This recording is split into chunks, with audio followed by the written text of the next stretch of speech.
J'attendais un top départ. Là, j'ai le droit à 15 minutes à partir de maintenant. Ça comptait pas avant. Ok. Bonjour à tous et à toutes. Vous êtes super nombreux. Wouhou. Alors, moi, je vais vous parler de finance, même si d'habitude, on trouve que c'est pas un sujet hyper passionnant. Depuis que je me suis un peu plongée dans le truc, moi, je trouve que c'est hyper intéressant. Je vais vous raconter pourquoi. Avec l'effondrement du Rana Plaza, il y a de plus en plus de consommateurs qui ont commencé à demander aux marques qui fabrique mes vêtements. Et ça induit des gros changements dans notre industrie. Mais on ne transforme pas en profondeur une industrie comme l'industrie textile sans se poser une autre question fondamentale. D'où vient l'argent? Si vous avez à cœur des valeurs écologiques et des valeurs sociales, savoir qui fabrique vos vêtements est au moins aussi important de savoir qui finance. À l'heure actuelle, à l'heure actuelle, il y a 3 acteurs qui possèdent et tiennent les bourses des entreprises. Il y a ce qu'on appelle les équipes fondatrices, c'est-à-dire les gens qui ont créé les entreprises et qui les possèdent toujours après. C'est le cas de Decathlon, par exemple, qui appartient à la famille Mullier. Il y a aussi les marchés financiers, la bourse. La plupart des marques de fast fashion sont cotées en bourse. Et le 3e acteur, c'est les fonds d'investissement. Par exemple, The Couples, ou Camaïeu, ou encore le groupe Vivarté appartiennent à des fonds d'investissement. Alors, j'ai une petite définition du fonds d'investissement. C'est pas un effet de style, c'est vraiment parce que j'oublie à chaque fois. Du coup, voilà. Un fonds d'investissement est un organisme qui place l'argent de gros investisseurs pour récupérer le plus d'intérêt possible au bout de 4 à 10 ans. Fin de la citation. Alors, comment un fonds d'investissement fait pour récupérer son argent au bout de 4 à 10 ans? Eh bien, il a 3 options. 1, revendre l'entreprise à une autre entreprise, en espérant que sa valeur ait beaucoup augmenté entre-temps. 2, revendre l'entreprise à un fonds d'investissement, en espérant toujours, à un autre fonds d'investissement, en espérant toujours que sa valeur ait beaucoup augmenté. Et la 3e option, c'est d'introduire l'entreprise en bourse. Que ce soit les marchés financiers ou les fonds d'investissement, ces 2 entités se désintéressent totalement des valeurs écologiques et sociales. La seule chose qui les intéresse, c'est de faire beaucoup d'argent et de le faire vite. Du coup, ce qu'ils vont faire, c'est qu'ils vont pousser les entreprises et les marques qu'ils possèdent à la croissance. Or, une croissance infinie dans un monde aux ressources limitées est une aberration écologique. Si je vous demande qu'est-ce que c'est le premier problème environnemental de l'industrie textile, qu'est-ce que vous avez envie de répondre? Bon, c'est un effet de style, je m'en fous de vos réponses.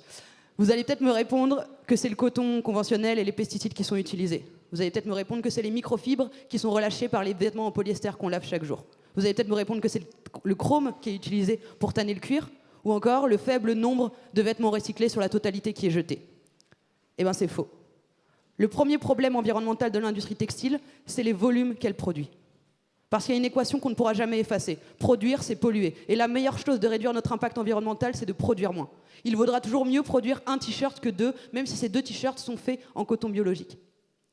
Depuis 20 ans, la consommation de vêtements a doublé en France, alors que la population a augmenté seulement de 10%.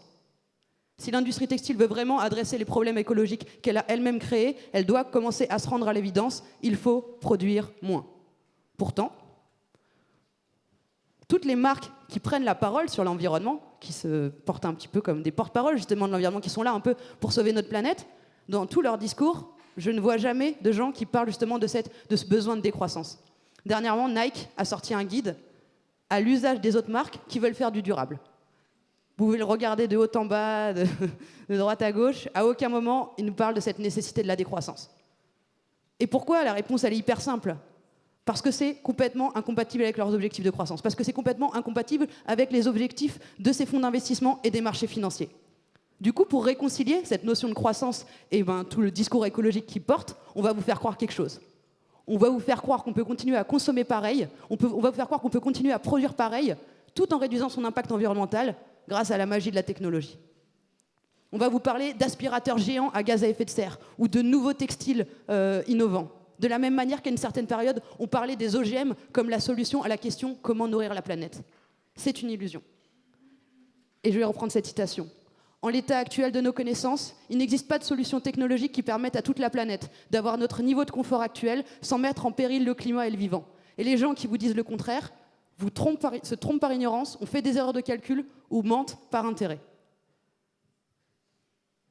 À l'heure actuelle, si vous voulez vraiment faire quelque chose pour la planète et que vous êtes une marque voilà, qui a des intérêts écologiques, ce qu'il faut se rendre à l'évidence, c'est qu'il faut que chaque année, il se vende de moins en moins de vêtements en France. Au-delà de l'impact écologique de la course à la croissance, il y a aussi des impacts sur les consommateurs.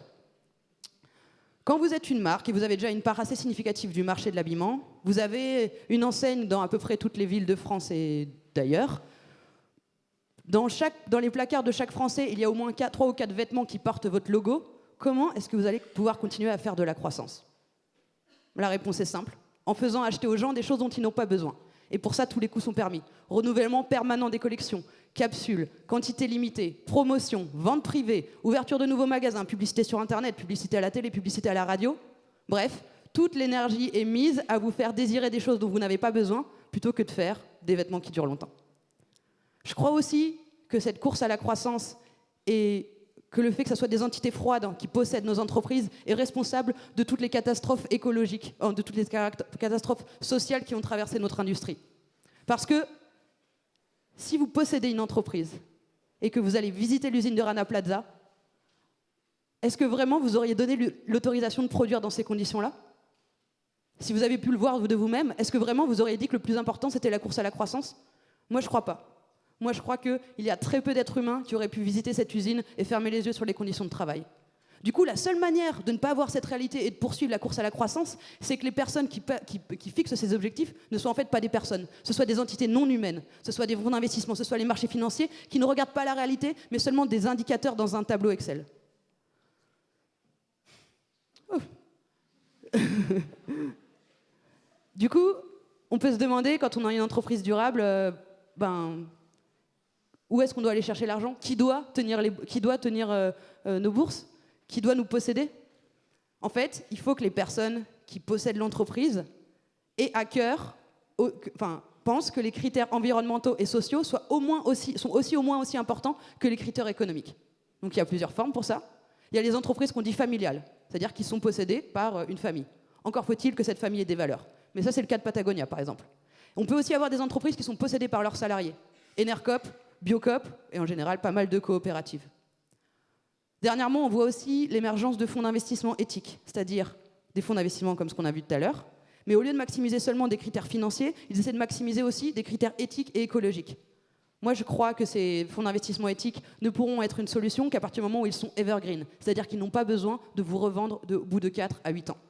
Et enfin, la dernière manière de financer une entreprise durable, c'est de demander aux citoyens de prendre part à l'actionnariat. Et c'est ce qu'on a fait chez Loom. On a fait ce qu'on appelle une levée de fonds participative, ou crowd equity. En gros, ce qu'on a dit, c'est on a demandé aux particuliers s'ils voulaient être actionnaires chez nous.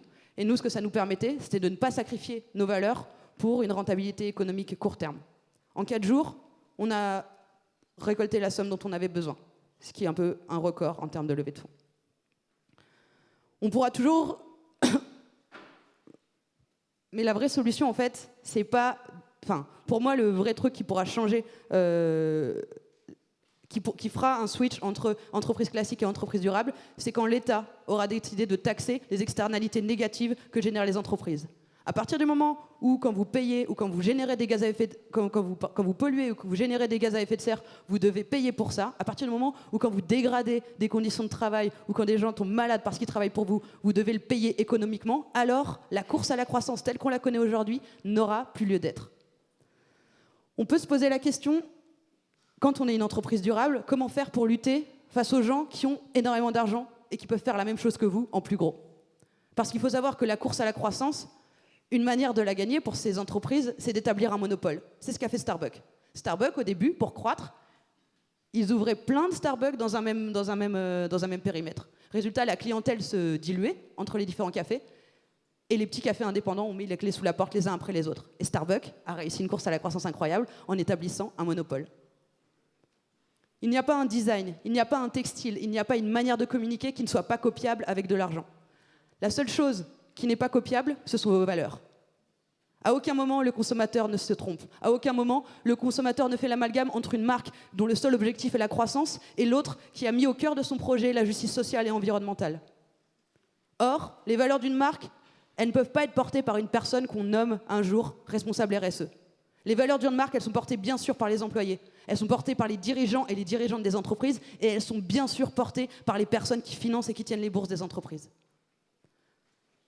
Je voudrais conclure en vous racontant une anecdote qui m'est arrivée il n'y a pas longtemps. On m'a demandé si je pensais que la mode éthique, c'était une tendance qui allait durer. Et j'étais waouh. En fait, je me suis dit que cette personne n'avait vraiment pas compris quelque chose. Elle n'avait pas compris que le durable, ce n'est pas une tendance. Ce n'est pas quelque chose qui arrive là et qui sera remplacé dans 2 ans par des imprimés léopards. Le durable, c'est un symptôme d'un changement profond de nos sociétés. Hier, ce qui était vu comme un élément de réussite, avoir un gros 4x4 ou prendre beaucoup l'avion, est aujourd'hui un motif de honte. Et c'est vraiment la meilleure nouvelle qui puisse arriver à nos sociétés. Parce que quand la surconsommation n'aura plus lieu d'être, la course à la croissance s'arrêtera aussi. Merci beaucoup.